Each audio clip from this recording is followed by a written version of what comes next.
Marvel Studios, of course, came out at San Diego Comic-Con. We knew they were going to bring a lot, but they brought the entirety of Phase 4, which is a little weird because it's only a 2-year phase, and if you're really going to get like a lot, like logistically breakdown of it, it's only really a year because everything is in like 2021. And here's the thing: it's the same amount of content as Phase 3. Right, it is. There's absolutely 11 stunning. projects in this, and Phase 3 was 11 movies. Mm-hmm. And what Yeah, that's people are what's- still saying it's enough. Well, it's interesting because people are probably like, well, there's not enough movies. Well, they even have stated you have to watch the TV shows now. Like, if you don't watch WandaVision, you're not going to understand what's going on in Doctor Strange 2. So it's like everything's intertwined more than it ever has been before. To me, just kind of, because we're still going to talk about the sides of the phase before we get into the breakdown of each one, just so people understand.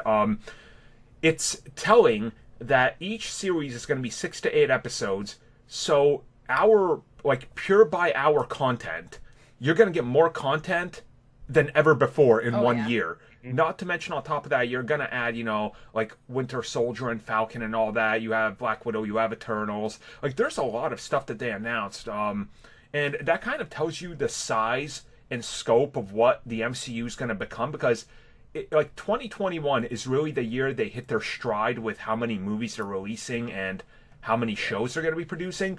And remember, Kevin Feige years ago said, we're going to get to the point where 4 to 5 movies are something that's literally doable per year, and we're going to get to the point where TV shows are pretty much everywhere. And we're not even including the likes of, you know, like Hulu, that's going to be dropping like 3 to 6 shows per year thanks to Marvel. Like, it's really going to, like, every week you're going to have something to talk about. Like, And like with Justice, over the 2 years, it's around like 50 hours. If you assume every movie's 2 hours long and every show's 8 hours, it's 50. So it's like, that's nuts. And the fact that it's only 2 years. So all of the movies that we know are going to be coming down the road aren't on this list. Like Captain Marvel 2 and Black Panther 2. It's right, like, we have wait all a of them second. coming after, which is like, okay, and we know guarantee Spider-Man is dropping 2021. Oh, yeah, Like- yeah. There's a gap between May and November in 2021. There's clearly going to be a Spider-Man movie. Yeah, that's Spider-Man, Sony's 2-year loop, because that was in the contract. It's going to be interesting to see how this is going to go for like a experiment, because I've already seen a lot of people that are like Hollywood analysts publishing, you know, like things out there, and they're like, this is literally going to change how we watch TV and films. And again, Marvel Studios, like, at the forefront of this, because just between, like, let's say, you know, let's get into 2020. We're going to have Black Widow, then you have a little bit of time after Black Widow.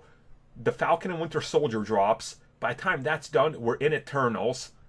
And then, you know, leading into Shang-Chi, WandaVision and Loki back to back. Like, starting 2021, you're literally going to have almost no, like, breaks of Marvel content. It's kind of great insane. for us, because then there's always news. Oh, dude, we're gonna be like we're actually gonna have to cherry pick what we don't want to talk about. Like, that's awesome. Like, For the first time in like 10 years. They're like, you know what, that's a little too. Don't care about that news. Right. Let's do this. That's a little bit more important. I say it's going to have to be a case of like, okay, what's the biggest one? Right. Yeah. Oh, yeah, that's gonna be kind of insane. So, with that in mind, we're all excited here about the next 2 years of Marvel, of Phase 4. You guys let us know what you're excited about, and then let's get into the breakdown and talk about each one down the